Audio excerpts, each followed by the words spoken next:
Okay, ladies and gentlemen, I want to welcome you all to our fifth virtual leadership seminar.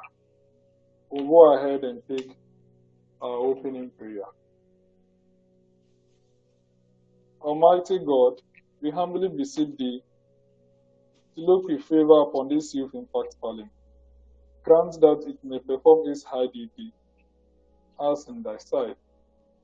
Give divine guidance, clarity, insight, and eloquence to our guest speaker and host, that they may deliver and make this virtual leadership seminar memorable and resourceful to our personal development and capacity building. We commit into your hands all participants that they may understand and adopt all that will be taught today. Bless the efforts of those who struggle to make this vision a living reality. Inspire and strengthen our people that they may give time, thought, and sacrifice to speed the day of the coming beauty of Youth Impact Parliament, Volta region, and Ghana. Ladies and gentlemen, I can see online our guest speaker, the person of Her Excellency Lillian Sally Addo.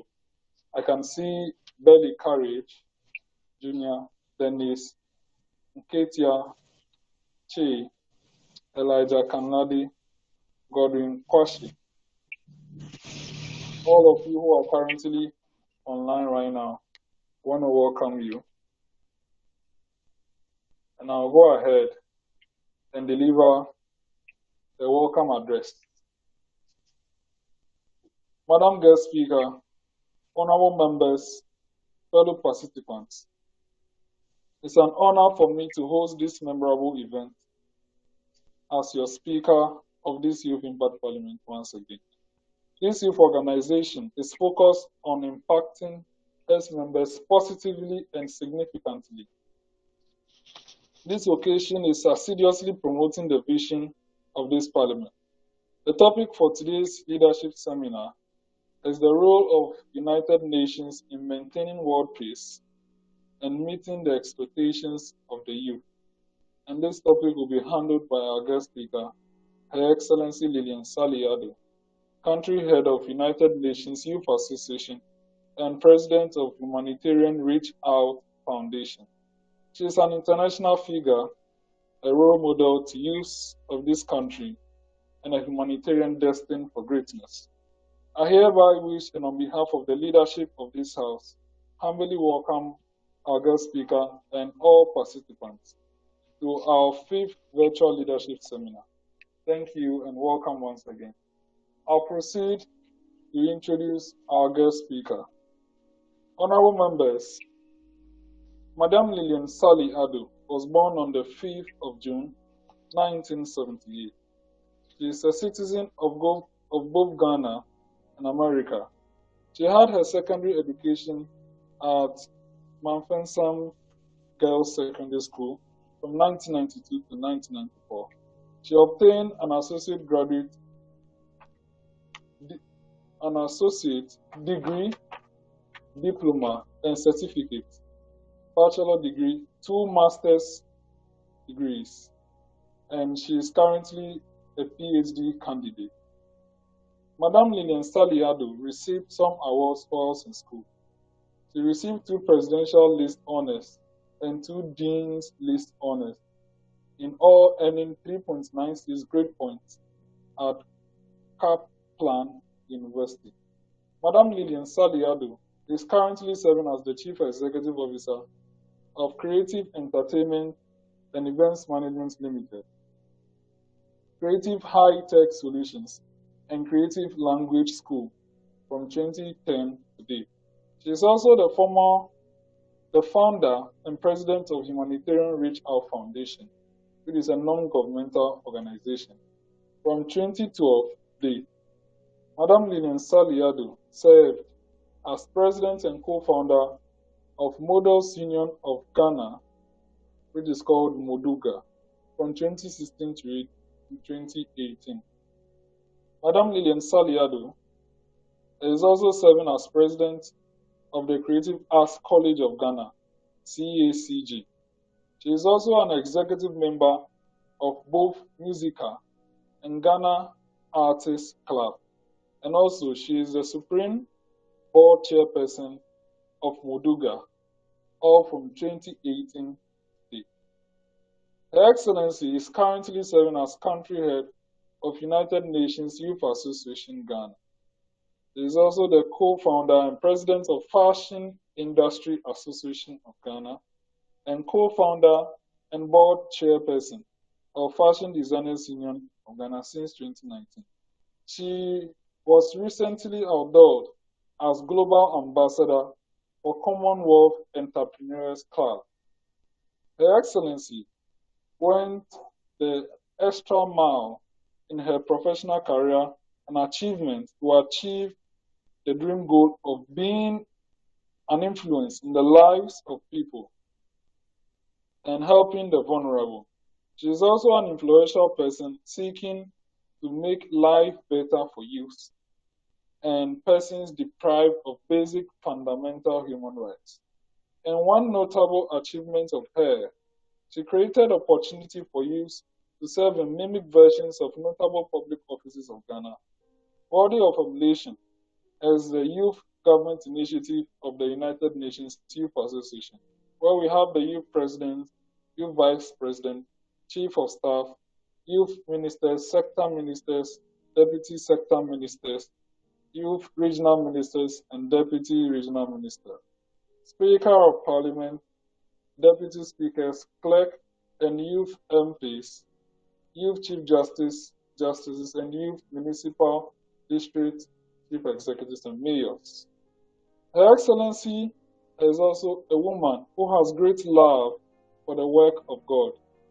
She currently is assisting evangelist Patrick Safo in his evangelistic work in Reachout of spreading the good gospel of Jesus Christ. She is aiding in the establishment of Holy Palace Church International, HPCI. Ladies and gentlemen, from all you have heard, you can see Madame is a very heavy person, and she's here to share with us her experiences and all that she has learned with respect to United Nations, and also for us to learn from her with respect to maintaining peace and meeting the expectations of the youth that she leads. She's a very vibrant person as well, very busy, however, has made time for today's seminar. Ladies and gentlemen, honorable members, I humbly introduce to you Her Excellency Lillian Sally Addo. Her Excellency, I introduce to you your audience. Ladies and gentlemen, I now respectfully invite Her Excellency, our guest speaker, to take the floor and deliver to us her lecture on our topic for today's seminar. Madam, the floor is yours.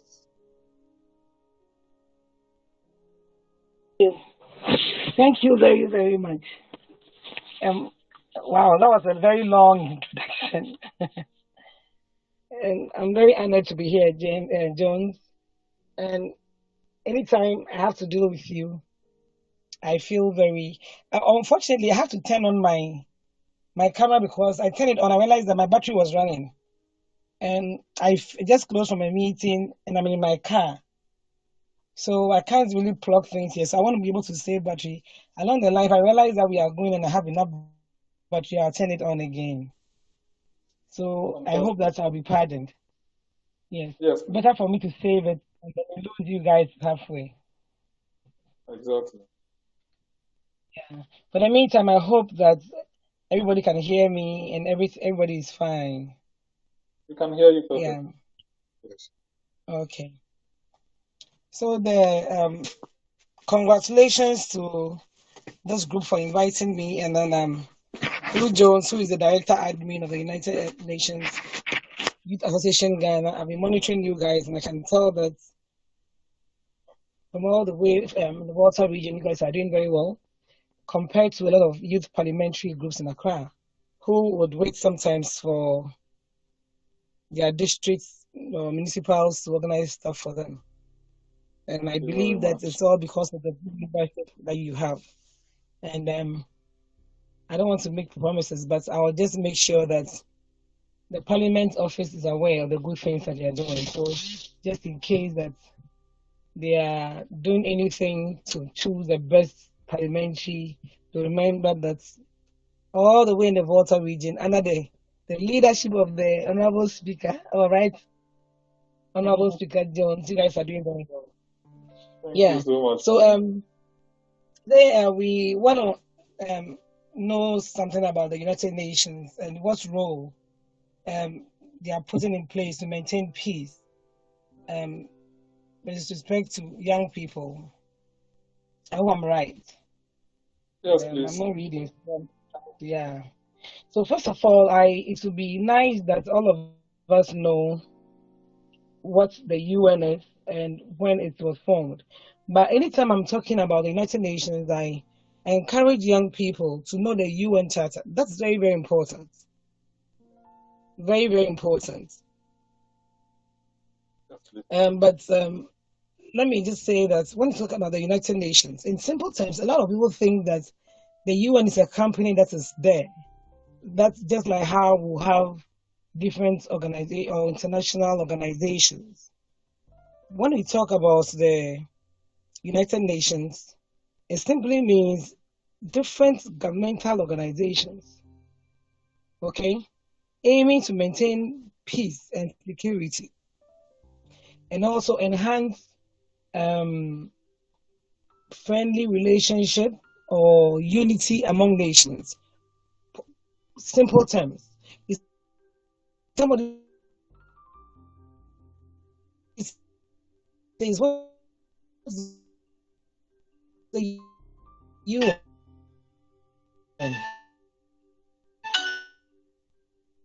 Oh, sorry, please hold on.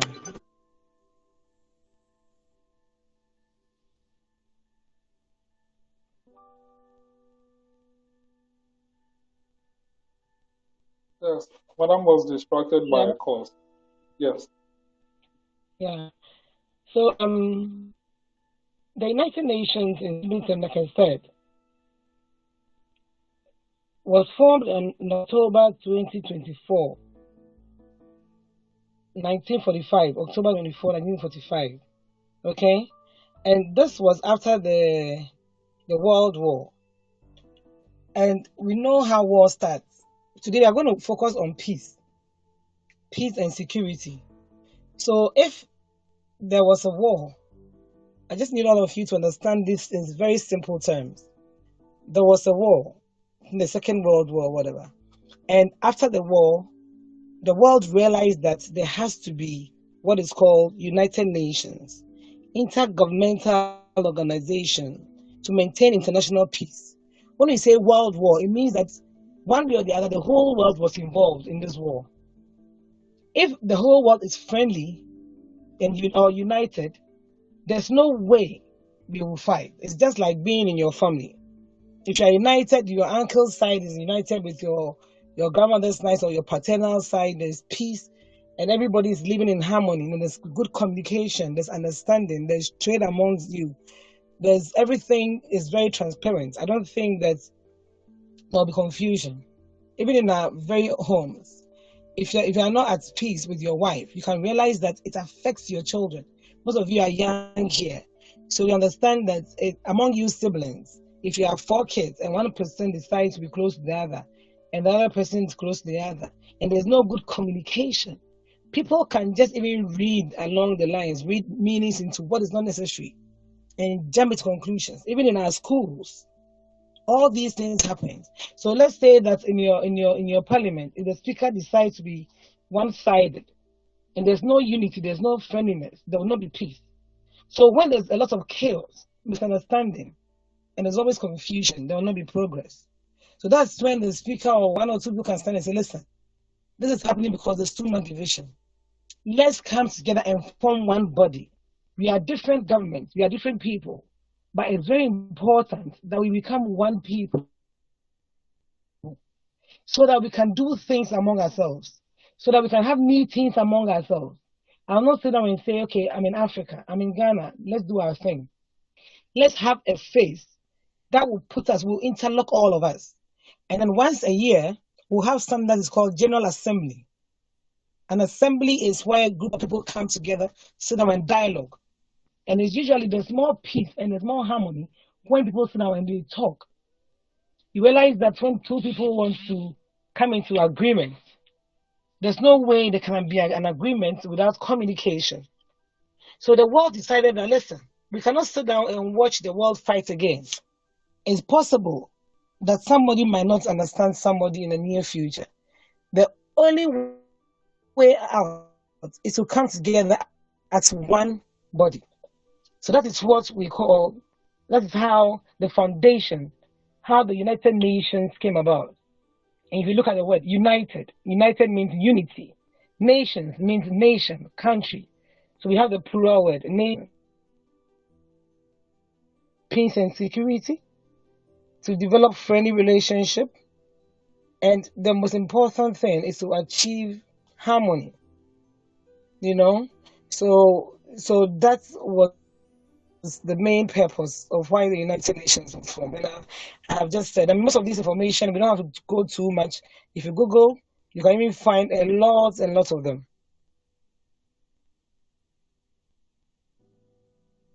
Okay? Yes, please. October 24th, 1945, in San Francisco, California, in the United States of America.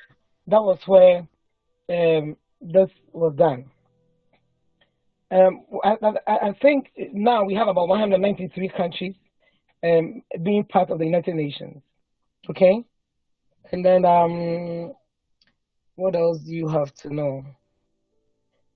At least with this background story, when 1945, when the UN was formed, it's like when we have our constitutions, we have our organizations, and then we have to create something like a book or something to have all the stories or the details and everything. You cannot say that you volunteer for the UN or your country is part of the member states and you do not have any knowledge at all in what is called the Charter of the United Nations. The Charter of the United Nations. That is the founding document, okay? It was signed on 26th of June 1945 in the same San Francisco. And this is a document that ensures equal treatment in social, economic, and commercial matters for all members of the United Nations. So it means that for every member state, when I say member state, every country that is part of the UN, the United Nations, okay? So if you go online and you begin to even research and you realize that everything UN talks about unity, and the whole idea is to make sure that we have peace and security. And the reason why it's important to have peace and security was because the focus is on that area because of the war that came in the world. We realized that we cannot continue living like this. So in all aspects of the UN, we realize that peace and security is usually a very, very, very, very, very strong factor. Very strong factor. And then one thing, so I mean, you guys should put down the UN Charter. You have to know about it. It's very, very important. Because it is the founding document of the United Nations. Okay? If Jones and I decide to be founders of something, one day we might not be there. If somebody should come again, what would they know about that thing? It will grow and become big. There should be a blueprint, something that people can look on and look at the vision, the reasons, the every detail that needs, so the founding document of the UN. All of you must try to read about it. It's very, very important. But let me also touch base a little about the framework of the UN system. Okay? The UN, when we talk about all these countries coming together to form one intergovernmental organization, it has 6 main arms. Okay, we call it the 6 principal organs of the UN. So the entire UN that we see like this is if I can say divided or is put into 6 organs. I mean, like if you have a body, different organs of your body. So the UN is made up of the Secretariat, the General Assembly, the Security Council, the Economic and Social Council, the International Court of Justice, and the Trusteeship Council. Um, you have to know these things too. I mean, like, you cannot have a lecture like this and not know about why the UN was formed, what the UN is, when or what triggered it to be formed, the founding documents, and then the main arms. So try and get into that, okay? And you can, when you get confused, you can also research on who wrote on the UN Charter. Roosevelt and the Prime Minister of I think it's British, right? British Prime Minister Winston Churchill. Yeah, he wrote it. They wrote the UN Charter. So try and research more on that. Okay. So now we have the underlining background. Underlining background. Every member state, when I say member state again, the countries that are part of the UN that have their representations must have a representation, or they all have representations during General Assembly. Um, this assembly happens once a year in September at the headquarters of the UN in New York, where every country and the people that represent usually are the president. They they they they represent, and then they talk and they dialogue. So that if there's somebody that does not understand anything, it's an open discussion, and then that's where things are. Now, with this, now let's come to the youth. The reason why the youth is very, very important to the UN, extremely, extremely important, because how many people on this platform, how many of us have witnessed a war that has older men and women holding walking stakes and who cannot stand straight fighting? I know you're all muted, but you can ask yourself these questions. How many times have you seen, even in your own town, when there's conflict, how many times do you see people who are, like, even in different house, even if there are two families who are arguing among themselves, or even two chiefs, most of the time there are chiefs. How many times do we see chiefs fighting, or two tribes not getting along, and you realize that the chief themselves, the elders of the land, they get up and then they go and fight. Very true. It's mostly the youth that really engage in the fight, not the old men. Okay. So, with that said, simple and short, the elders will have meetings, and most of the time you will see chieftaincy meetings and when very old people and sitting down dialoguing, and then they start arguing. And then when they come home and then they express how they feel and they're not happy, they will come and talk, and then the youth will start putting themselves together. But they are very energetic. And then they go to the war front and they start fighting. Not only with our chieftaincy listing, even in the legislature, the government, our MPs, our ministers, you realize that most of the time, even in our constituencies, or let's even look at our political parties, majority of our political parties will start argument, MPP, NDC, CPP, blah, blah, blah. And when the things get out of hand, then they'll go back. And then if they have money, they'll begin to chant the youth in their constituency, go fight them. You understand? And the sad truth is that when the youth are chanted like that, they don't care about anything at the time. If they are being given money, then that's the focus. You know? And the youth realize that, listen, we've formed this thing, and we are all presidents of every country are normally older people. Presidents are older people, and they represent the main thing is the General Assembly. And these people are those who come, sit down, dialogue, blah, blah, blah. So something needs to be done about this. We have to take the United Nations outside just coming for General Assembly meetings, blah, blah, blah. This thing needs to be on the grounds. It has to be on the grounds. So even when they meet, they'll have a lot of dialogues and conversations, and then they'll tell them, listen, apart from the arms that I spoke to you about, we have the agencies, that's the UNICEF, UNESCO, UNFPA, and all those things. Listen, and then they have all the agencies that's supposed to carry messages through diverse means to the people. But even to prove to you or to show to you that the UN still cares about opening up the United Nations, there was a time that even people thought that when you say UN, it's some group of diplomats who are always in suits. Nobody can talk to them.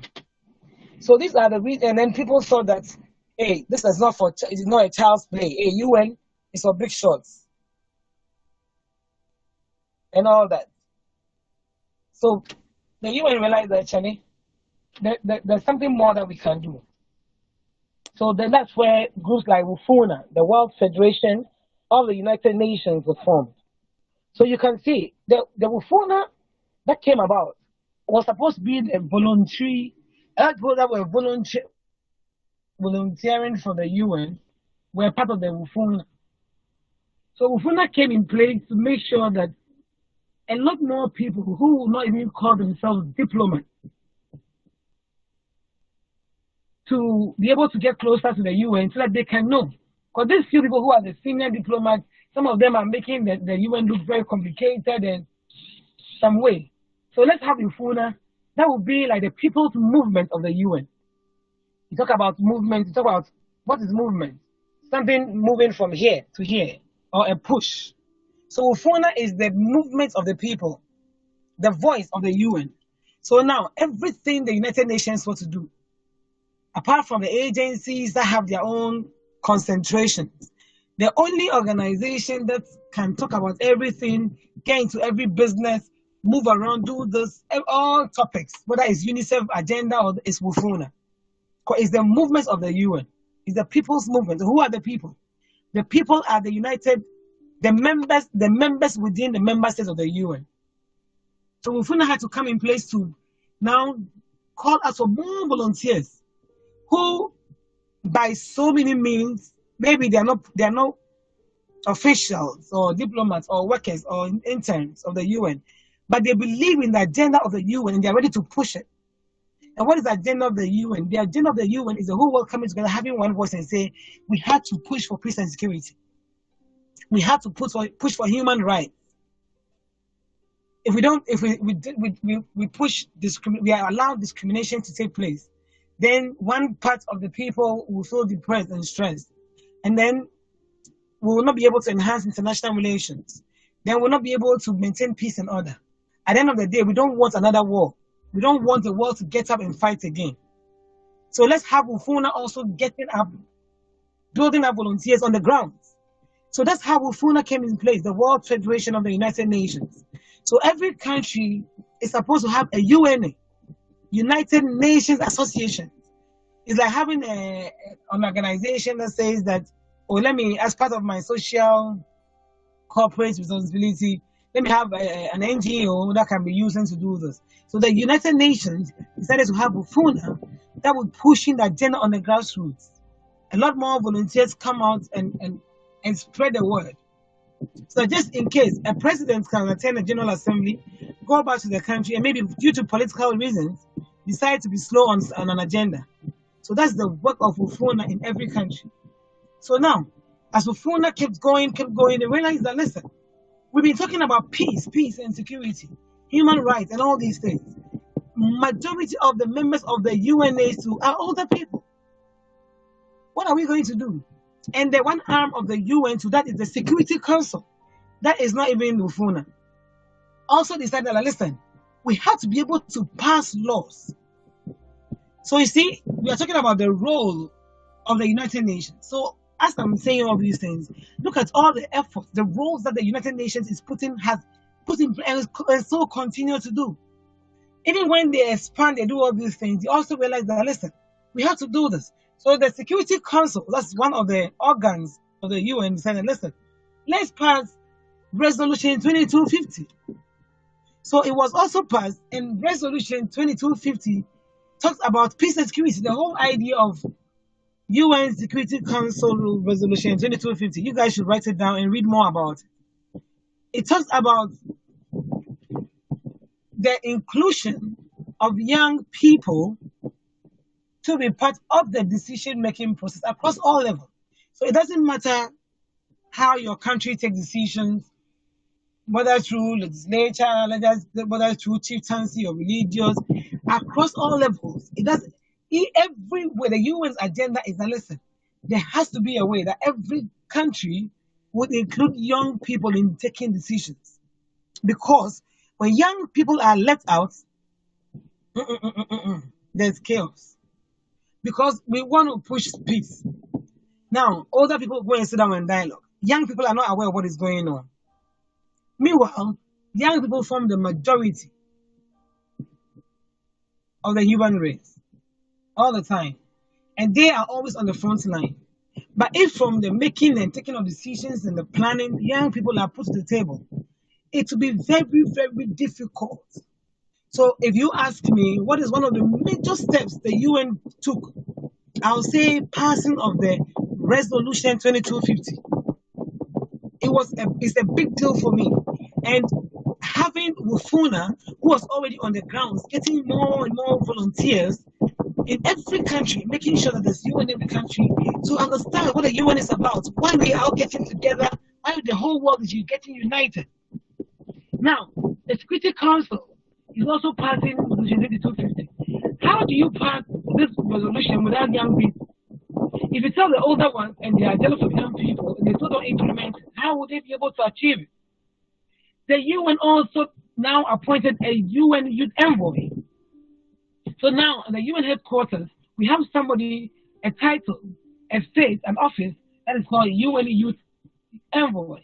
So there's a personality even at the top there who must make sure that young people are part of everything going on in the world.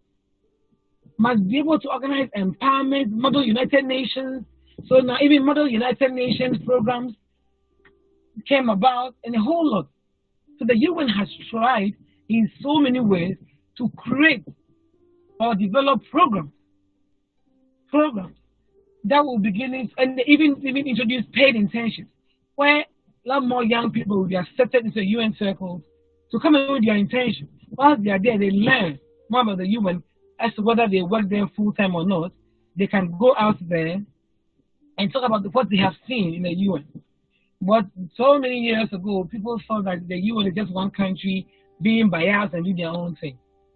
But you see, it's lack of communication and education.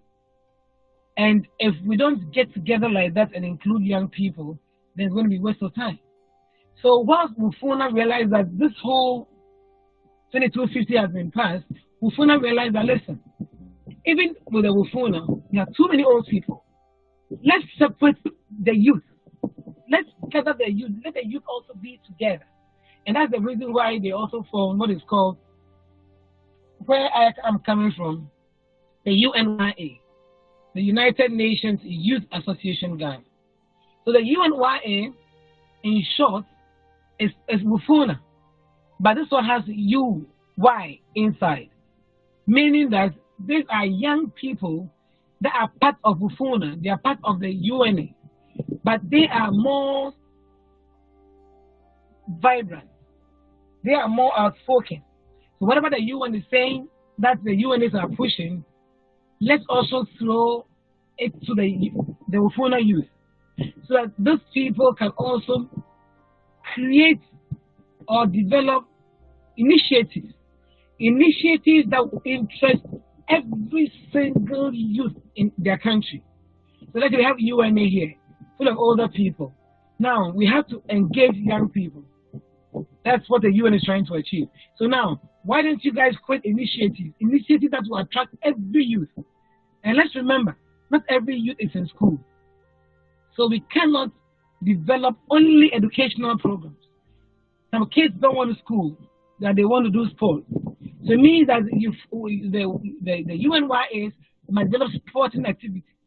Some people like to debate, some like entertainment, a whole lot. Some youth are in some type of villages that They like to follow chiefs and that and that. We have a lot of confusion that happens. Let's even use Ghana. At this chieftaincy between see land guards. How many land guards have we seen that are older people?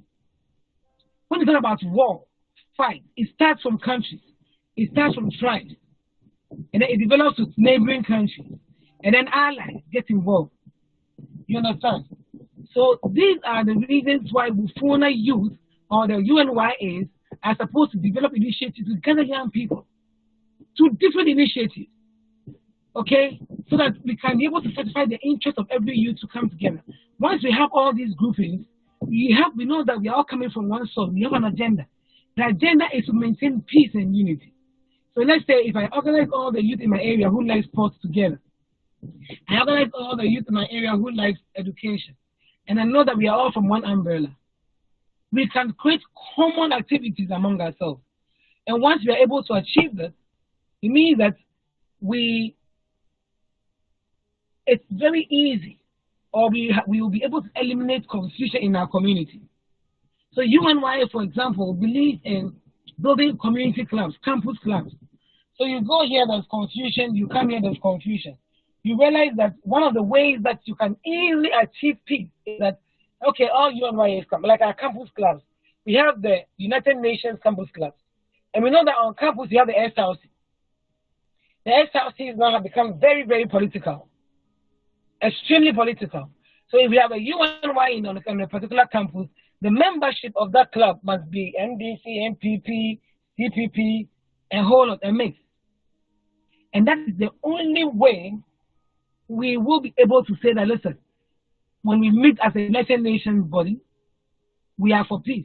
It doesn't matter where you're coming from. So we put all our interests together and we're able to dialogue.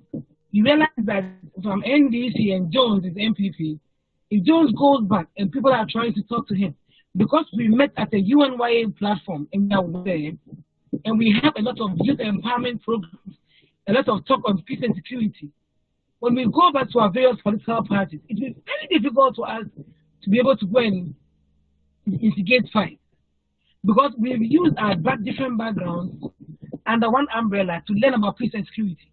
So when we go back, we now become disciples to talk about peace and security.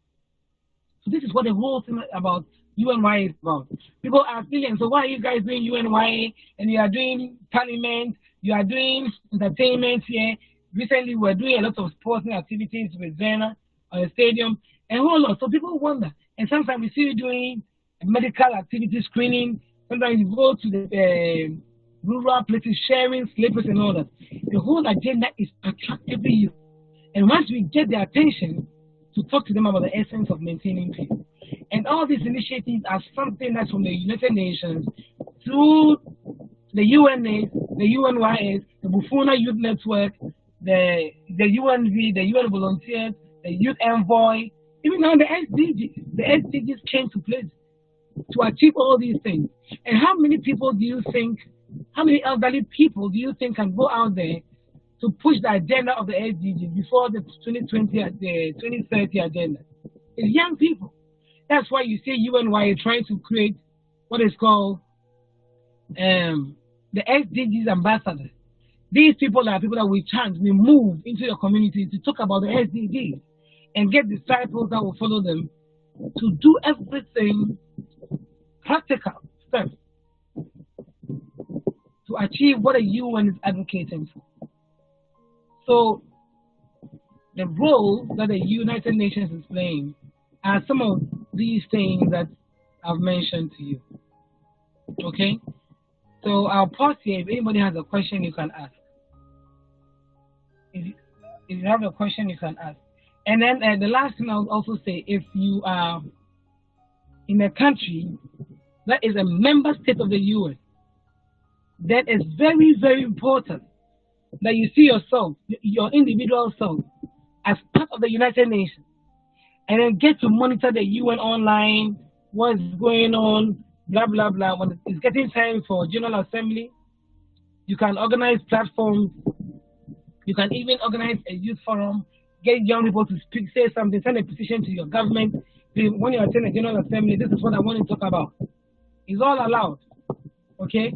So these are all parts of ways that we want to enhance peace and security. So thank you very much. I'll pause here, and if you have any questions, I'll answer. So over to you, Jones. Thank you very much, Your Excellency. Um,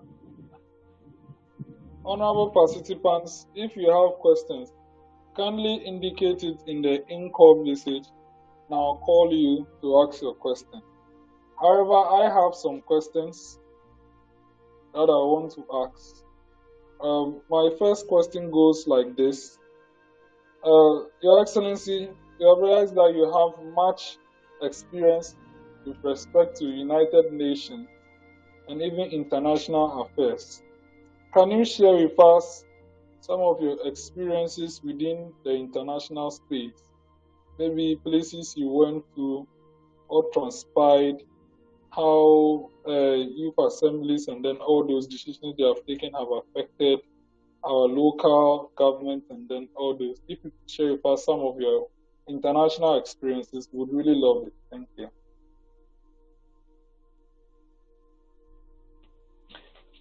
Okay.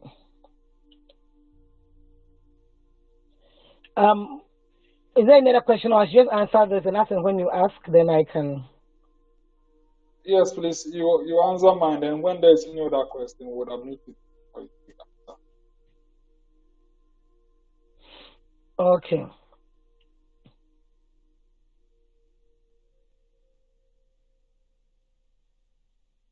Yeah. So for now, you can proceed to answer my question, please. Whilst we get the other question. Okay. I've attended personally. I've attended the youth assembly. Initially, the youth assembly for youth between the ages of 15 to 24. Okay, 15 to 24. And so, if you're a young individual and you are between the age of 15 to 24, you qualified at the time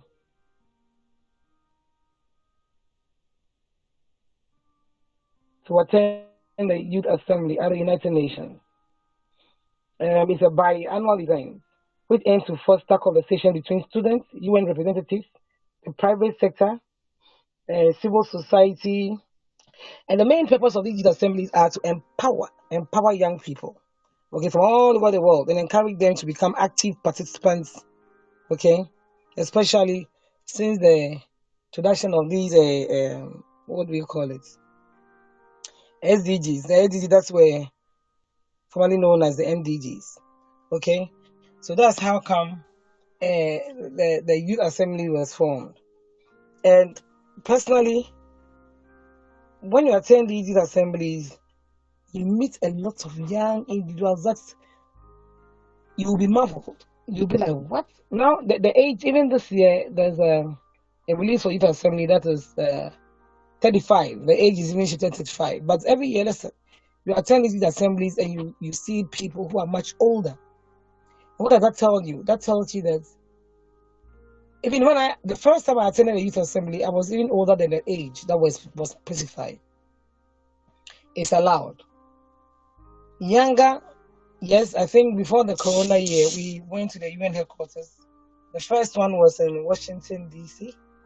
Then we had another one, the National Youth Day.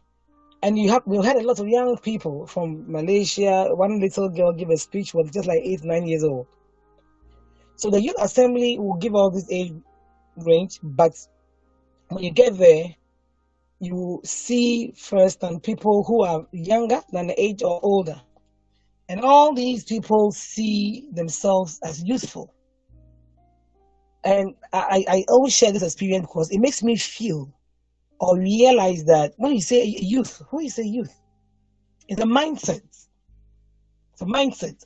A lot of people would, at this time, try to engage themselves in activities that are very vibrant and active and whole on. But when they hit like 40 years, they feel, oh, I know my youth, and they begin to slow down. But I feel like I learned from these youth assemblies that it doesn't matter your age. It's about how you feel, how energetic you are. But if somebody approaches you and wants you to cause confusion in your neighborhood. The person will not look at your age first.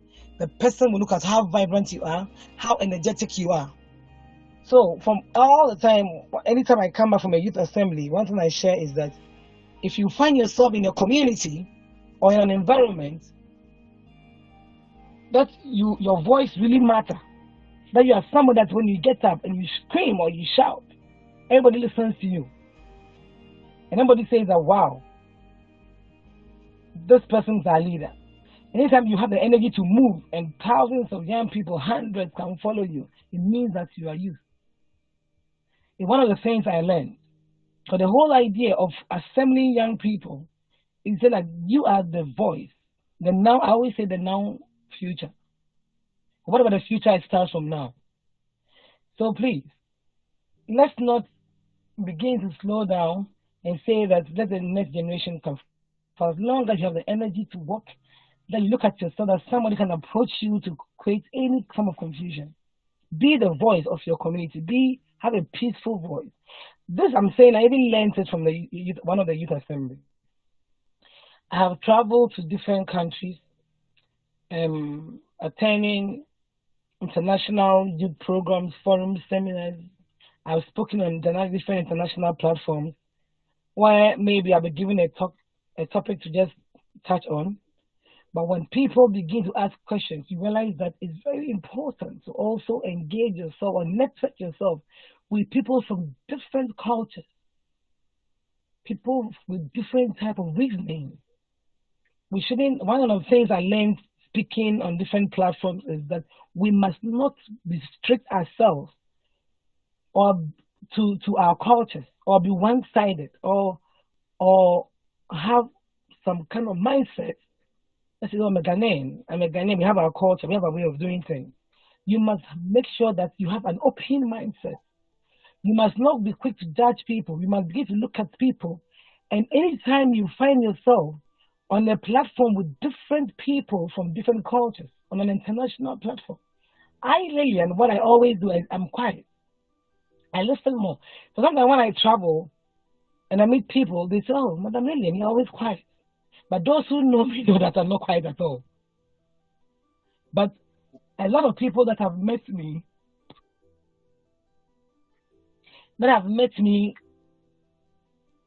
on platforms that have different people will say that I'm quiet because you know why? I prefer to listen. When you listen, you get to know what people are thinking. You get to know how they even reason, how they even see you, or their perception on even your country, not even your country, maybe your continent, you know? And then you sit down, and then when you want to approach them, you'll be in a better position to be able to talk to them.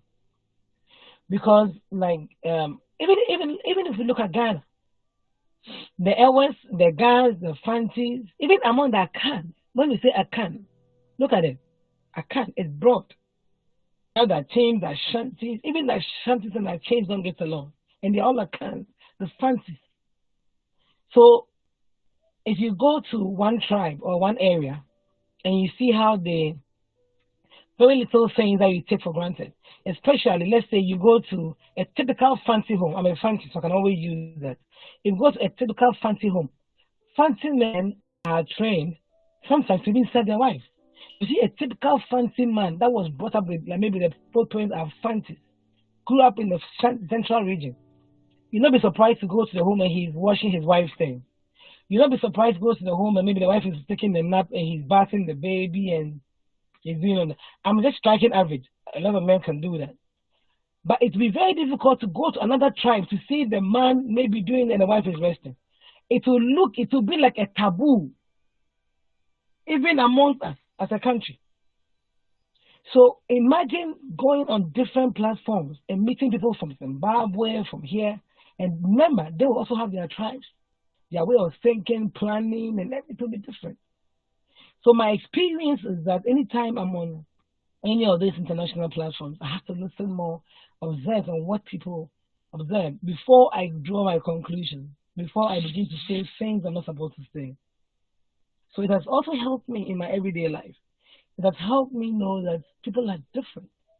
And we can't continue to push this agenda of peace and security without being adaptable, without having being accepting others, without being tolerant. You know, these are very important things that, yes, I can say growing up you learn from home, but as you travel, you explore, you realize that these are essential attributes that we must acquire. Even if you don't have them, you must achieve them. You must force yourself to have them. You can't be a volunteer for the UN and say, as for me, I'm not diplomatic. I say it's raw. If you say it's raw, you cannot be an advocate for peace because to you, this has to be done this way.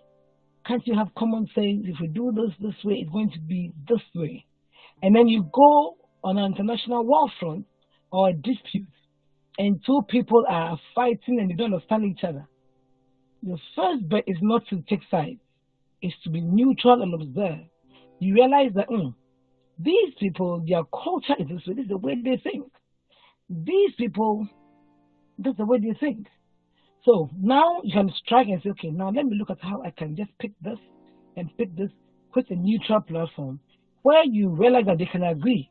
You use that first to get them to get along, then it'll be easier for them to communicate. Then you can tackle the rest. So these are most of the things that I have learned. It has really helped me in my everyday life.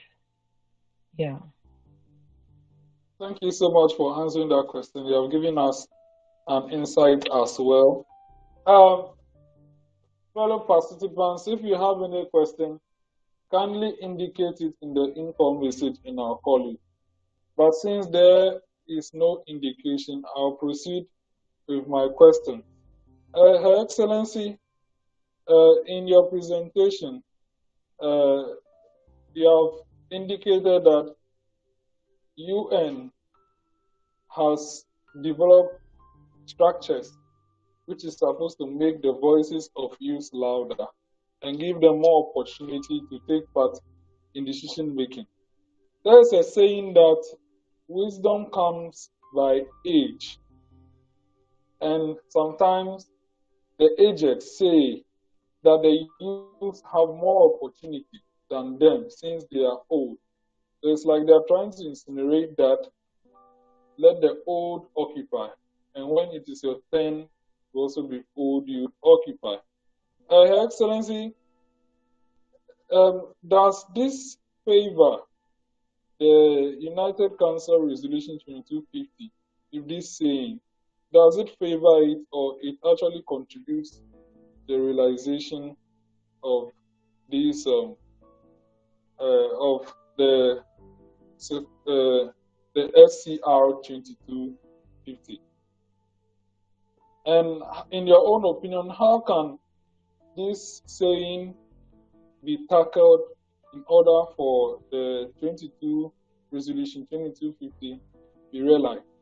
Thank you. I think that whatever this saying is, the wisdom are for the aged is true.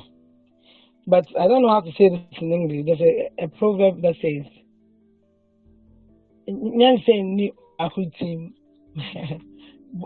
wisdom or intelligence is not in the mind of one person. It is that same statement. It's one of these statements that can also create war, can also create confusion. If one group of people get up and say that wisdom is associated only with a particular age, then you'll be surprised to know. Otherwise, then we can say that nobody should go on retirement. When you get employed and you're working, you should be there till you die. Simple. Because then it means that the older you get, the more wisdom you acquire. Isn't it?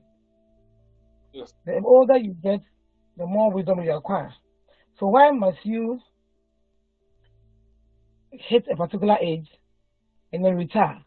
You realize that a lot more younger people are pushed into the organization to take over. So I always use this as a practical example. So in clear sense, it's not true.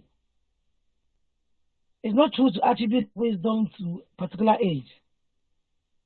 And listen, you can have wisdom, but what about maturity? So then, if we talk about maturity, are we also going to say that only the matured, older ones that are matured?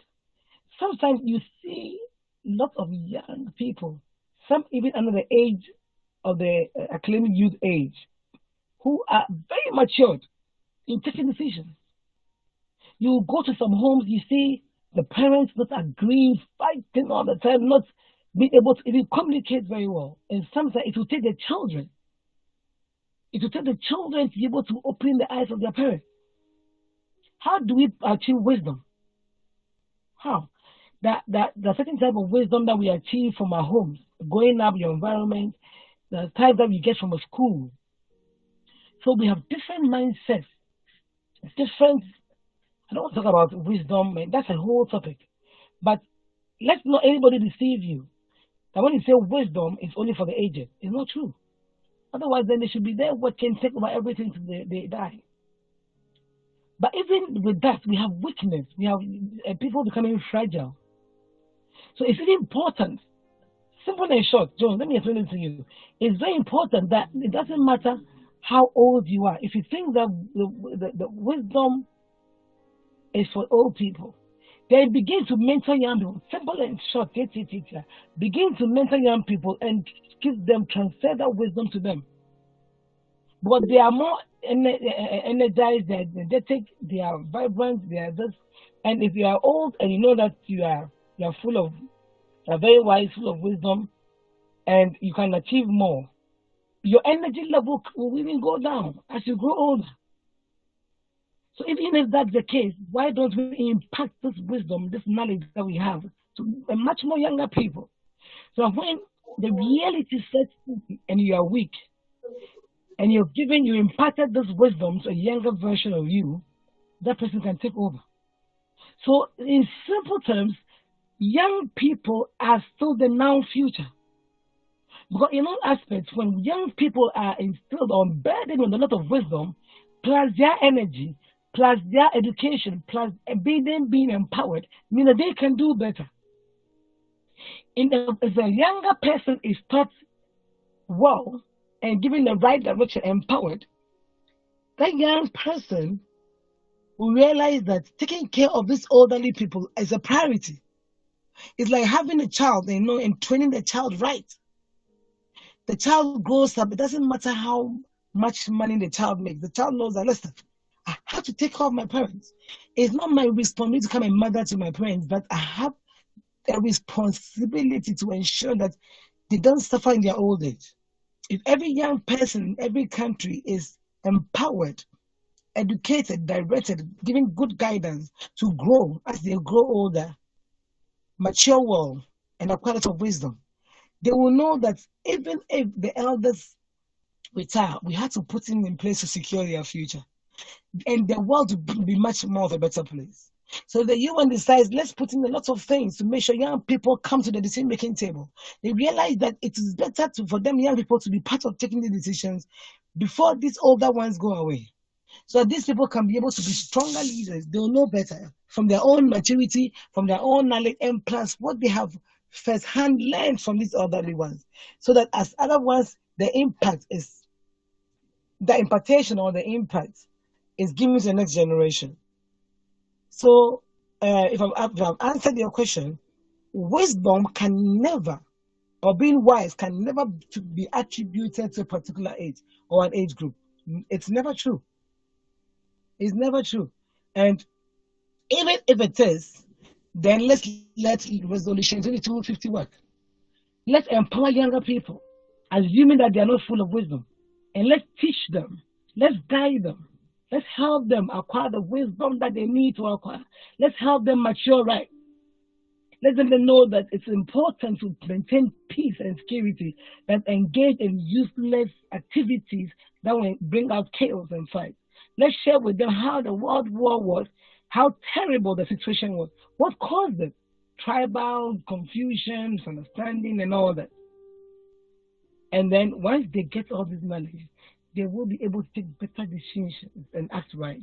And all these things will come to an end.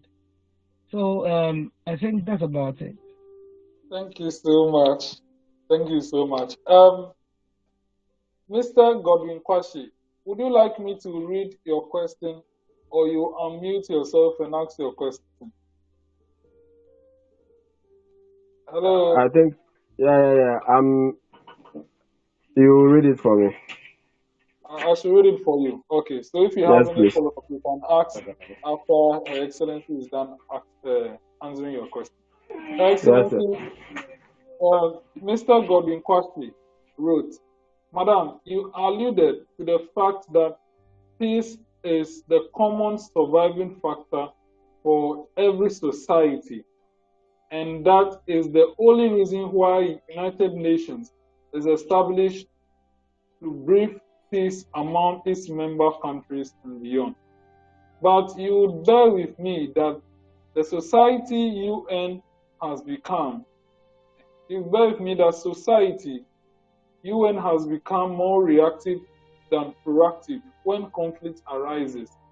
How will you be able to actively engage? How will you be able to actively engage in the operations of UN, and how will their voices be heard? I don't know whether the question is clear.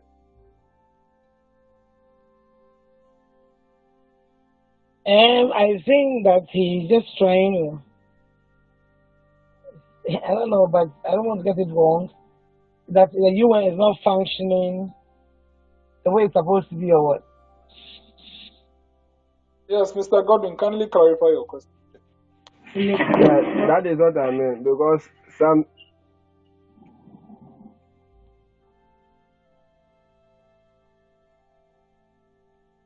sometimes you realize that instead of the UN, if they are monitoring of security, they should be step ahead of things. In the occurrences of the conflict, they are not involved. They are only involved afterwards of the destruction.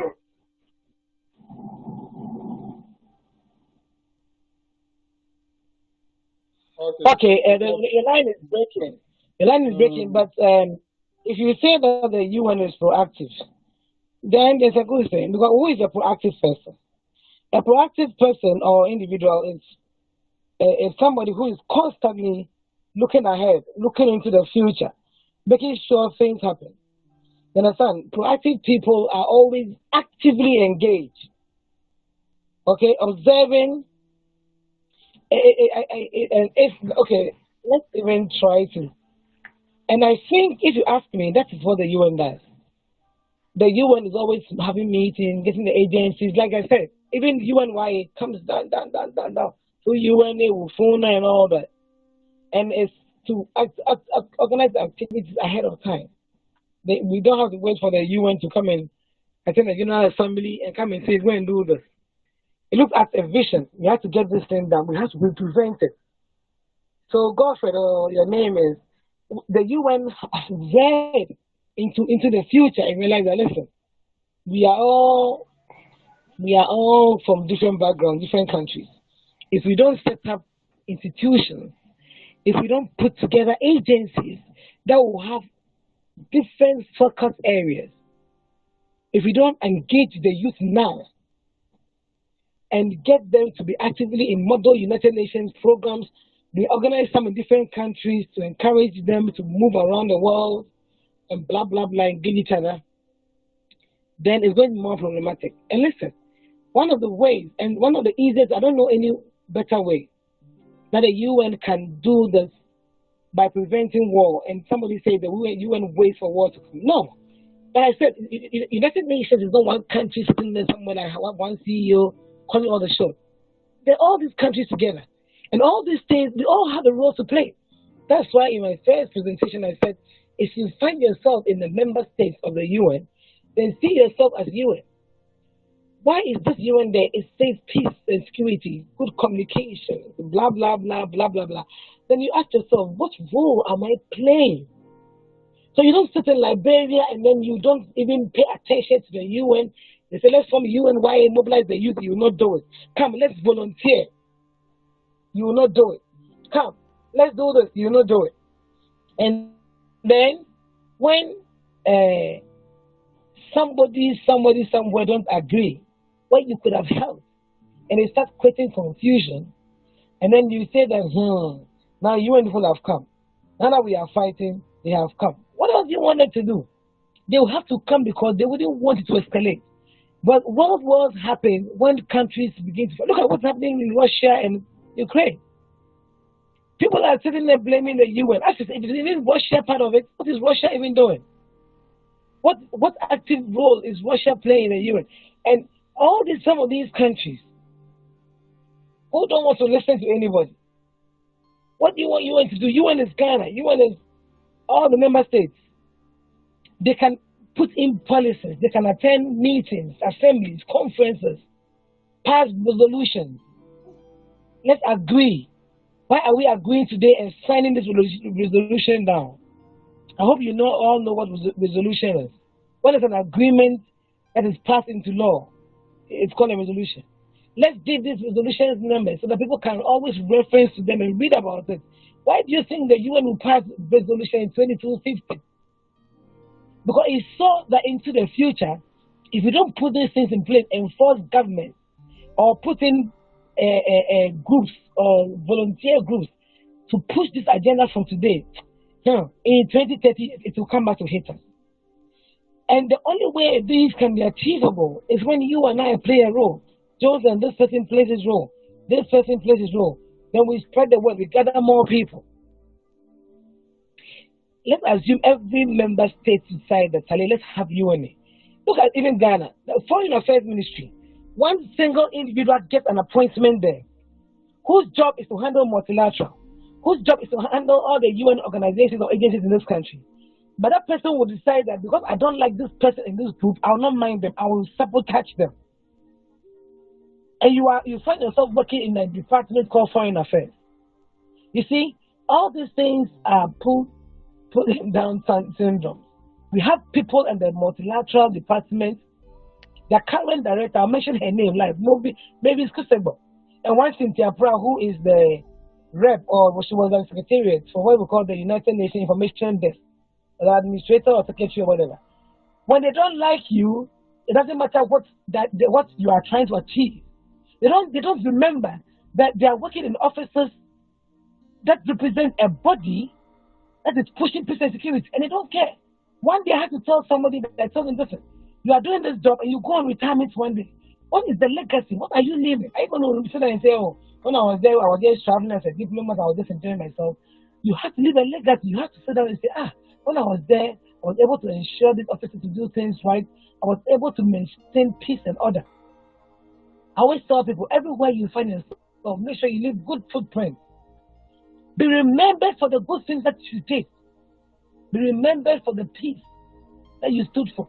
Be remembered for the impact that you put on somebody's life.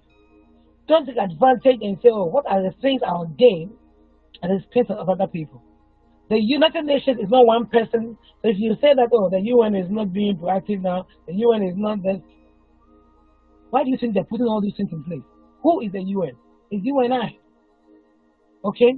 So let's do your part and let's all desire to volunteer.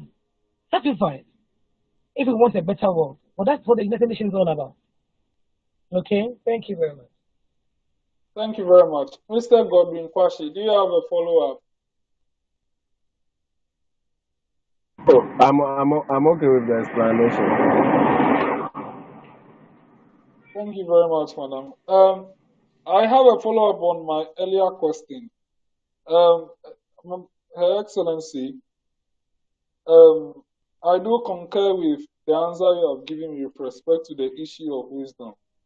There is another issue that I think affects the resolution. When the youth of today, as you even cited, holding SRC positions and other positions. It appears they take advantage of those positions for financial to amass wealth and then all those, and they do mess up.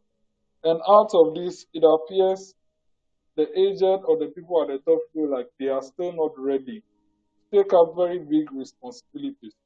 Is this situation of youth messing up when they are given opportunity to serve at a tender age, affecting the realization of the Security Council Resolution 2250, and what is the way forward with respect to youth holding very such positions SRC at such youthful age? Thank you very much. Okay, so it all boils down to empowerment. The same thing we spoke about wisdom, knowledge, being able to impact. Okay, it's not unfortunate when you focus only on SRC, how political this has become. It's rather unfortunate. But then again, like I said, if the older ones will also set up good examples, if the older one, let me tell you something. If somebody wants to stand for SRC, and one particular political party decides that, oh, well, I'll sponsor you, I'll give you money, do this, and people, nobody stands for SRC for the first time having experience in that. So if other people, any kind of young political groups or some campaign and all these competitive things, and they go and they pump money in, they begin to advise them, they begin to teach them this. Then somebody finishes school and wants a job and gets an office and sees a 50 or 80 something year or 60 something year old man and say, before I can do this, do this. You see, young people learn from the older ones. So in a way, I'll say that the network of young people among themselves and the positive energy impacting the positive lives is very important. And that is the reason why the UNYA is the main reason why, one of the main reasons why we have the Ufuna Youth Network and now all the UNYA's network happening. It's just like the Bible saying, do not forsake the assembly of the brethren. Do not forsake the assembly of the brethren. Why does the Bible say that? Because when you stay with your brethren, your own, you learn, you acquire positivity. The same thing. Sometimes young people even learn bad morals from older people. If you have a child in the house whose parents or elders are always saying kwasia, abua, insult, that's what the child learns. That's what they learn. So if you're saying that young people, some are very corrupt, you cannot blame them all the time. We cannot say that this is affecting the resolution 2250. Actually, that is why the resolution 2250 is needed. It didn't say young people should be made the decision makers in the country. It says young people, and it's encouraging young people to be part of the decision making table. So if elderly people are helping pass these laws, then when young people sit to them to make decisions or take decisions, they must know that these are the future leaders, the now leaders that we are trying to produce. What kind of examples are they setting? So when it comes to these topics, I don't like blaming games. I don't like pointing to young people. Majority of the things, any student leader that you see is amassing funds and all that, check into his issue, look at his parents. You'll be surprised to know that the father was maybe a CEO of a company and was doing the same, collecting bribes and all that. What type of role models are older people becoming for young people to look up to? If I'm working with you, Jones, and you see me in my office all the time robbing people, all the time I'm trying to scheme people, that's the kind of impartation. It's like working with a pastor. When you work with a man of God, whether you like it or not, sometimes if you make somebody a spiritual leader, the impartation that you get from that person is what the person is. It doesn't matter your prayer life. It doesn't matter how many times you are reading the Bible. If you don't take care, the impact on that person will be on you. You will try to be different. But when the person is your spiritual leader and your mentor, and every day you're the person, sometimes you don't even realize it. Before you realize you are already talking like your pastor. Or even if you're not talking like your gestures, your mannerism, So I'll say this to answer you. No character or no lifestyle of a particular youth must affect resolution 2250. We should rather look at the positive side and say, okay, as we are seated, let's engage young people. Let them come together. And we young people have a role to play. Once we are put on the decision table, what kind of counsel do we even give the older ones? Let's be positive minded. What the older one should ask yourself, what kind of impact are we leaving for this young one? And if all of us can put our brains together, if all of us remember first that we are seated here because of a resolution that the United Nations passed. Because of what? Because of peace and security, because of good relations. So why must things go the way to go? So this is the agenda of the United Nations to help make the world a better place, regardless of our religious backgrounds, regardless of our cultural backgrounds. It's supposed to be one people. Thank you. Thank you very much. You have indeed answered my question. I can see Boniface online. Boniface, do you have any question? Boniface. No, please, Honorable. Oh, okay, I'm learning a lot. Me, I have a lot of questions. I'm also ensuring the resolution, so I want to give the opportunity to everyone.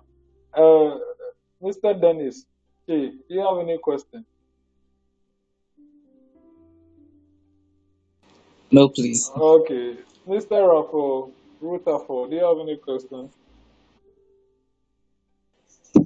No, please, I'm okay. Okay, media, I'll ask the question.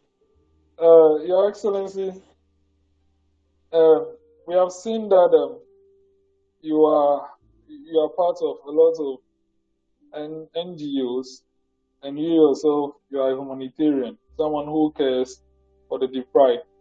We would like to know some of your achievements, some of the things that you are doing that are humanitarian, and also some projects of your foundation. If you could please share some with us, would like it. Thank you. Okay, thank you very much. With this question, I think naturally I just love to volunteer. I like to serve. That's one thing about me. It gives me joy when I realize that I have to render service. I have to render service because I believe that it is in that you enhance your network. If I want to do things only for profit, it means that I'll focus on only my expertise. Let's say that I sell tomatoes. So the sales of tomatoes is what I'm good at. And I'm not ready to sacrifice, to sell, to do anything with anybody, and focus on what I know how to do best. Getting potatoes or tomatoes, going to the market and selling them. Ask yourself, how many people will I get to know? What will I learn from that? It will be just a one-way lifestyle. But when you have a heart of service, you want to serve, network yourself. If you want to serve, it means that it's not only, look at the word service. It means that you are not even doing something that is your expertise. You want to serve, it means that it doesn't matter who it is or wherever you want to serve is. You want to go and serve. And who is the servant? You want to find out what is happening. How can I join? What can I do to help? So now, because you are already ready to serve, means that you must have a humble spirit. So then you are now taught what to do. So now, first point, see what you've acquired, knowledge. What you are being taught, what you have to do, and it's not a department or an area that is your particular area. You are acquiring knowledge. And after you acquire the knowledge and you serve and go, would they take the knowledge away from you? No. You build an experience. You become an expert in that field. You didn't have to go to school for it. You went to serve. And sometimes, listen, you can go to school and learn something. But when you finish, you have to do national service. You have to go on the field. That's why employers even ask 2 years experience, 3 years experience. Sometimes the best experiences that we get is from being servants. Is when we serve. Because when you believe that this is what I'm good at, And you feel like you're an Esther, you don't want to serve. And if unfortunately you are too proud, nobody even is able to approach you, then you don't even learn new things. If you make mistakes, it's a blow in your face. But when you serve, you open or you have the heart of a philanthropist. You open yourself to doing lots of things for other people. And then because you are dealing with experts in their field, they learn to teach you more before you realize you know everything. So that's how mine started. I love to join people. How can I help? How can I help? So every time my friends ask, Lillian, how can I help? Before I realized I know a lot of things. And listen, that also made me develop a lot of interest. So if you look at my education background, I went to school in London first to do IT because when IT first came, I had an auntie was with the UN was good with this kind of thing, and IT was new, and the only way I could fit in was trying to help, and I could learn. So I was like, I was just so excited with information systems and IT and stuff like that. It was even through serving and volunteering and helping that got me into the field of tourism and culture and entertainment. And for everything that I said, that I begin to build practical skills, I try to go to school for it. So I can be a master in my game. And that's how every young person must live. When you acquire knowledge and you can also, when you acquire an experience and you can try to go to school to acquire knowledge, if you can afford it, or choose even certifications, there are a lot of certifications that are free. It's very important. For everything that you see yourself doing, try to be a master in that game. Attaining mastery is very, very important. It's key to everything. So you realize that I'll do a little bit of this, and I'll go to school for it. Oh, okay. So then because I have served, I have developed an interest, it means that next time when I see myself with people who are very good, I can do more than just be on the ground. I can even do more and impact onto more people. So that is how come you see that people say, Alila, you have your own NGO, but you are with so many NGOs. And sometimes when it's not my NGO doing something, I don't come and say, oh, this is not my NGO, so I don't participate. If I have to be part of your NGO to do something and have to wear the volunteer style, I'll do it. Because why? Because I like to serve. So you can only achieve these things if you want to learn more. And nobody should think that when you volunteer, it's a waste of time. When you volunteer, you acquire wisdom, you acquire experience. You'll be surprised that you start working and a lot of things that your boss might not even expect you to know. You'll be doing more than is expected of you. That's how you see people get jobs. And within 2, 3, 4, 5 years, they are promoted to the top. That's why you see CEOs retiring and giving their companies to individuals to manage, to handle, instead of their own children. Nobody goes to school to acquire knowledge in 10 or 15 fields. You acquire them on being on the ground. And with my NGO, we do a lot of medical screenings, we do a lot of food sharing, we take off the aged. It started more of a medical team thing, but I grew up in the hospital and have a lot of doctor friends. So it's more of getting drugs, going on outreaches, and I love the things of God. And most of the time, it is by giving that you can win souls. Because there are a lot of people who don't understand. They think that to be a Christian must have it all. When you go try and talk to them about Christ, and they are hungry, or they are barefooted, the sun is scorching, and you are in shoes, and you are telling them that Jesus is love. So I decided that, okay, anytime I'm going somewhere out of my comfort zone to talk about somebody, to talk to someone about the love of Christ, then I will take something to share with somebody that does not have. I can't go to a very bad village where I see a lot of young people who cannot even have food to eat. And I go stay there with 2, 3 days. And if I'm camping with my friends, we eat and they see us and they're hungry, we finish and go and share the word of God with them. The word of God talks about love. It's better to share the little that you have with that person, living a very good practical lifestyle. I'm not saying it's only for Christians. Whatever you believe in, like I said, try to be a master in your game. Try to be the best in whatever you choose to do.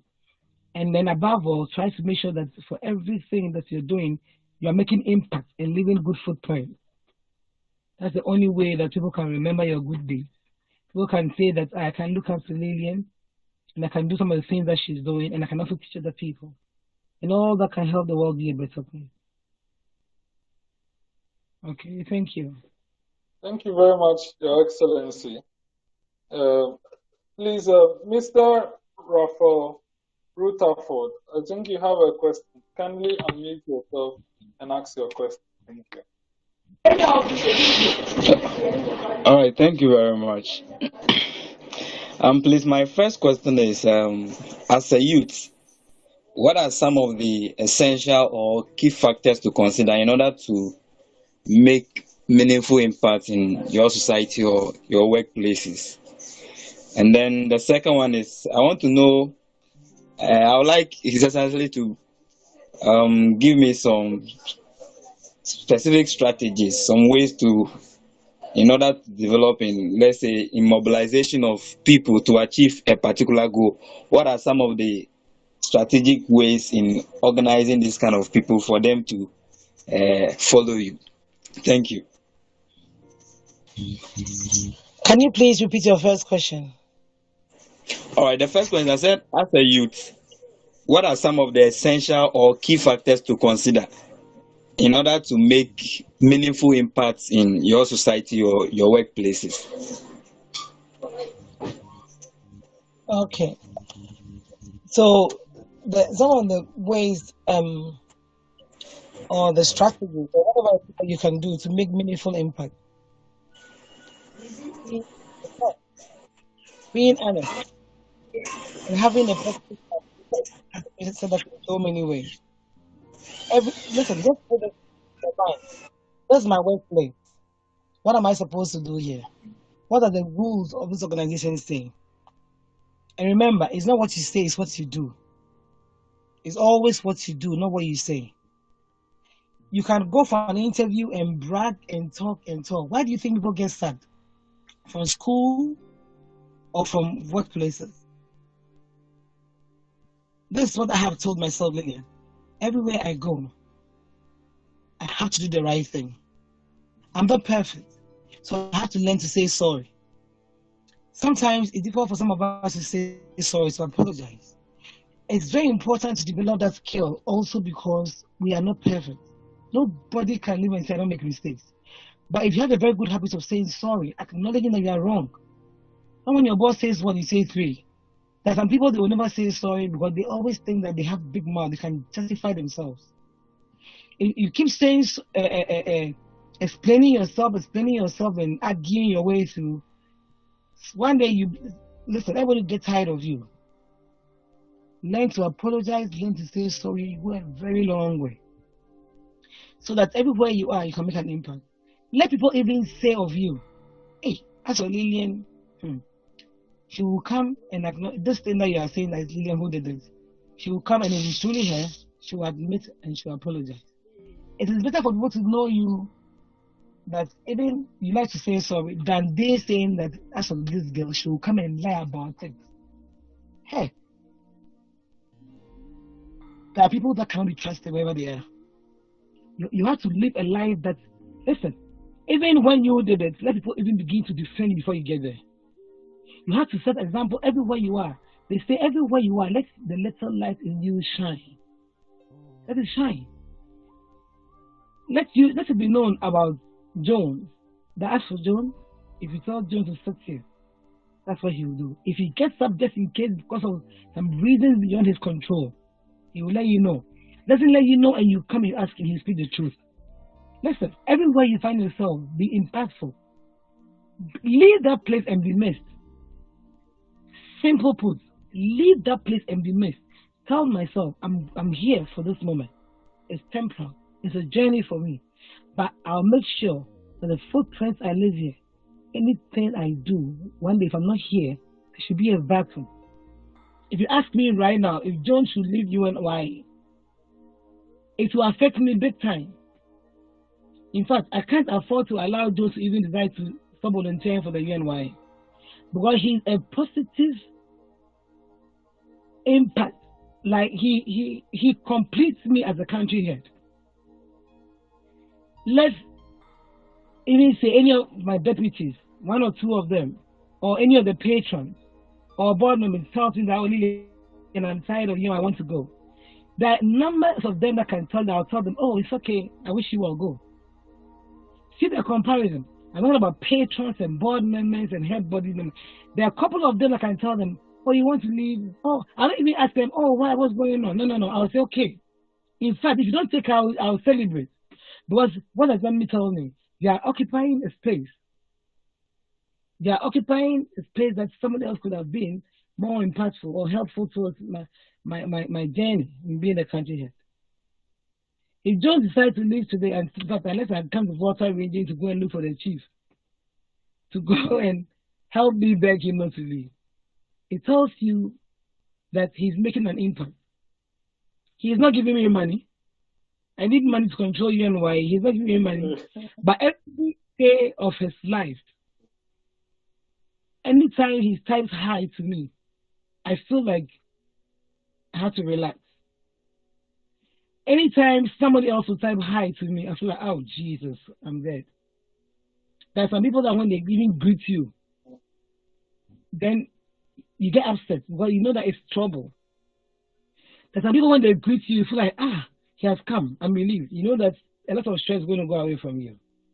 So to answer your question, Raphael, or whoever asks this question, anywhere you find yourself, tell yourself, what am I doing to help make other people's life better? And it's simple. And even that answers your second question. That will even automatically help rally people to follow you. But they know that they can trust you. They know that you are a positive person for their life. And I'm not saying that you can also do. Yeah, I think that's about it. Be truthful. Let your A be A and no be no. Let people know that, listen, when you say this is what you do. If you can't do it, you explain to them. When it's convenient, you're able to do it, you do it right. Don't let people think that you're wasting their time. If you want to organize maybe a community football, maybe soccer tournament in your community, and time is approaching and you can't afford to do it, you don't force and let people come and you deceive them. You tell them the truth. Listen, the truth is the truth. Listen, because of lack of this, you can't let it happen. They will be disappointed, but it's the truth.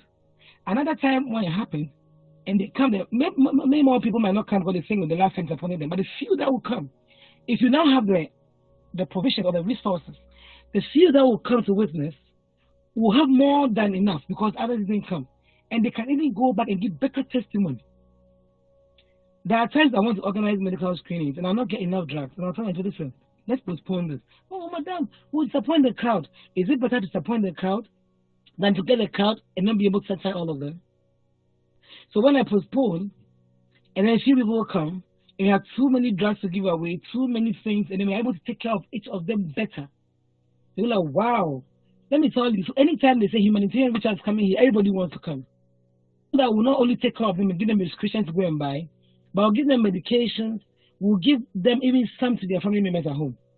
If we come to your area and we say we are coming to share food, and too many people don't come, we give in abundance. The next time you are coming there, we get a bigger crowd because they know that hey, women don't buy. Do you get it? Don't be afraid to live a lie or to create a false impression to bounce back against you. So the only way you can win the heart of the people in the community is if you tell them the truth. Some people don't like the truth, but you see, they'll go round and come and thank you later. All right, thank you very much. Don't also be afraid to network. There's always strength in unity. There's always strength in unity. Listen, don't be afraid of competition. If something is, knowledge is in your head or it's you, nobody can take it away from you. Sometimes you start a business and you need to teach somebody, the person begins to do the same thing. Don't be afraid. You are the originator. The lesson that the person learned from you, the person wants to rush out to go and do. Listen, the person will go out and implement the 3 steps that he or she learned. And they will be stuck there. So be happy that the person will betray you with the little knowledge they have and go, but they'll be stuck. It's even more dangerous if they pretend and they are close to you. You are the vision bearer. It doesn't matter what people are trying to do, what they are learning from you. Always be a step ahead. And you always overcome. Don't be afraid of competition. In fact, competition is good. Sometimes when you are doing something and nobody is doing it, you feel relaxed. When other people begin to do it, it motivates you to get up to do more. So these are the things that you can do in your communities. And then when you're doing something, you see that 2-3 other groups that are doing almost the same thing, you invite them. Hey, let's come together. Why do you think we put other logos on other people's things? Let's do it together. There's more strength in that. You put your resources together. I mean, you also try not to deal with selfish and ungrateful people. Make sure people who are positive minded, let's come together. I have 2 bread, you have 2 chocomino, you have 2, let's put it together and feed these 10 people. And then always document the things that you do. When you take pictures of it, you put it out there. Next time, if you go stand anywhere, you say, listen, I did this, I did this, I did this. I want to do more. People will witness and see what you have done and be willing to help you to do more. But if you don't document anything and you go talking, somebody will say, oh, that's what I don't want people to know what I'm doing. It's not a good thing. Otherwise, even the Bible, even in churches, even fetish people, when they do things for you, they want you to go out there and testify. A fetish priest will tell you, when I come back and thank my shrine. Testimonies are good. When these days, even madams are coming on social media and they interview people to speak. Oh, I went to this herbal center and they gave me this. Testimony is very good. Never hide the things that you do for humanity. Document them. Let people see what you're doing and use that to advise people to do more. Make it be change makers. And when you finish, if you need more help to make it bigger, lobby for funds and use the things that you document.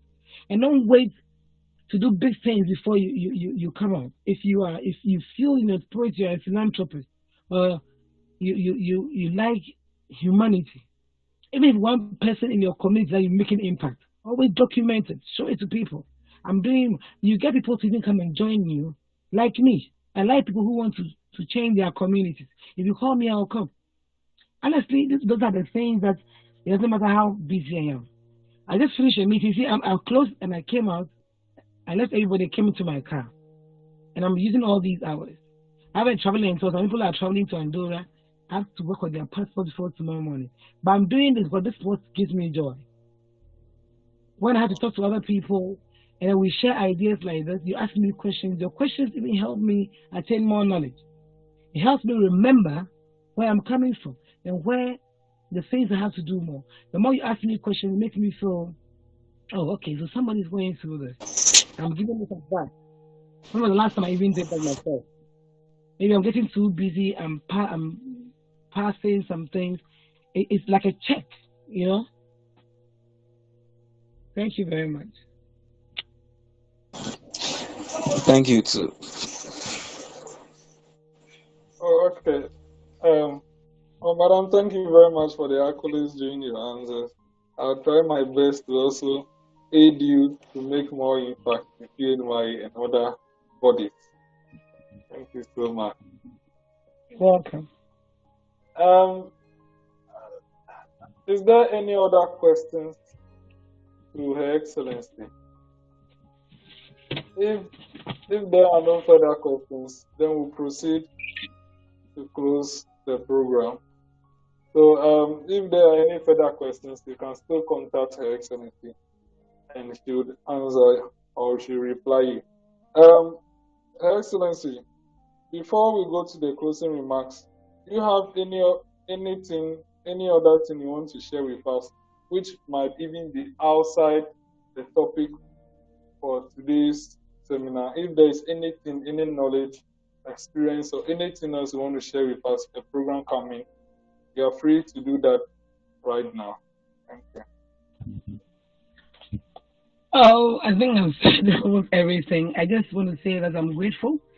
I'm happy that Jones invited me. I love talking to young people, and I believe that all of us have learned something. And whatever we learn, let's share. Let's live it. Let's live it. And remember that for everything that you do, try and be a master in that game. Mastery is very, very important. That's all I have to say for now about that. Thank you very much. I don't know whether if that was your closing remark. But if it was not your closing remark, you can still give your closing remark. Oh, I think that was it. I added all. Okay, thank you so much. I'll proceed to my closing remark. Honourable members, on behalf of leadership and myself, I wish to convey the sincerest gratitude of this House to our guest speaker, Her Excellency in Youth Association Ghana, and the President of Humanitarian Reachout Foundation, coming to impact us with her massive experience and to lecture us on today's topic. As a matter of fact, Her Excellency is a very busy person. I'm currently serving under her leadership as Director of Administration of UNYA Ghana, and I'm also her personal aide. Madam, God bless you greatly for availing yourself, as you said, to impact us, although you are a very busy person. We really appreciate that. I also wish to convey the gratitude of the House to all members who publicized this seminar and participated in it, and even to our members and supporters who might watch this program after we are done with the live session. I also want to convey the gratitude of the House to our graphic designer who designed this beautiful poster you are seeing for free. He designed it wholeheartedly. He is in the person of Mr. Dollar Glaston, Youth MP, YIP, and 8 years as a public relations officer. Thank you very much for the support. For the attention of the House and to all participants, I hereby indulge you all to follow Youth Impact Parliament on Facebook, Instagram, Twitter, Telegram, and YouTube. Youth Impact Parliament is a youth organization recently established that creates the opportunity for youths to be groomed in leadership roles, public speaking, parliamentary business, social norms, and values. We are still in our first parliamentary year, and we have held sittings. We hold virtual leadership seminars and panel discussions as well. Our sixth virtual leadership seminar we'll be having Mr. Fraser Additional, who will be speaking on public speaking skills. And the date will be unveiled right after today's program. And it will be held on this same platform, Google Meet. Youth Impact Parliament is also open for support from the general public. All those who wish to support us can contact me on 02014768896 and support us whether in cash or kind. As of now, our membership is valid for participation in our activities such as this one. Hopefully at the right time, we will introduce all the expected modalities. Thank you. I'll move on to the vote of thanks. Honorable members, at this juncture, I would like to use this opportunity to thank the Almighty God for making this program a success. My second thanks goes to our guest speaker, Her Excellency Lillian Sally Addo, a humanitarian and an impactor, rich international figure who has taken delight in our program to share with us her experiences and facilitate today's program for us. Thank you very much, Your Excellency. God bless you, and we wish for more directions and impact, wealth, and success in your further endeavors. My third thanks goes to all participants, supporters who have directly or indirectly contributed to the success of this program in terms of organization and publicity. God bless you all. And my last thanks goes to all participants who have joined us and who will still join us after this live session. On behalf of myself and leadership, I want to congratulate you all for availing yourself to be impacted by this program. God bless you all abundantly. We will take the closing prayer from Ms. Benedicta Jeke. If she is active, you can give us a closing prayer.